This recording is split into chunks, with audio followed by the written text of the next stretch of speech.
अस्सलाम वालेकुम, आप देख रहे हैं PA न्यूज HD और मैं हूं आपके होस्ट सादिया बतौल। शामिल करते हैं आज की अहम खबरें। रिपोर्ट कर रही हैं महर जहूर अहमद, मंचनाबाद जिला बहावलनगर से। साबिक अमीर कतर शेख हमद बिन खलीफा अल सानी के इंतकाल पर ताज़ियत के लिए वजीर आज़म दोहा पहुंच गए। इस्लामाबाद वजीर आला शहबाज शरीफ साबिक अमीर कतर शेख हमद बिन खलीफा अल सानी के इंतकाल पर ताज़ियत के लिए आला सतही वफद के हमरा दोहा पहुंच गए।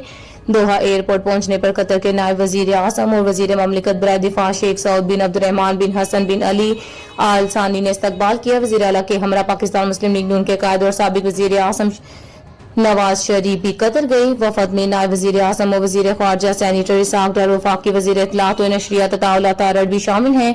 दौरे के दौरान वजीर आज़म शहबाज शरीफ कतर के अमीर शेख तमीम बिन अहमद आल सानी से मुलाकात करेंगे। वो इस मौका पर साबिक अमीर कतर शेख हमद बिन खलीफा आल सानी के इंतकाल पर कतरी क़यादत, शाही खानदान और अवाम से दिली ताज़ियत और हमदर्दी का इजहार करेंगे। हुकूमती ज़राए के मुताबिक ये दौरा पाकिस्तान और कतर के दरमियान कायम देरीना दोस्ताना और बरादराना ताल्लुकात की अक्कासी करता है।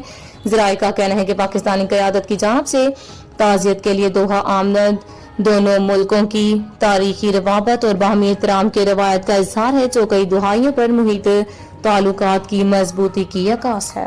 न्यूज स्टूडियो से अब तक के लिए इतना ही। मजीद खबरों और अपडेट्स के लिए देखते रहिए PA न्यूज HD।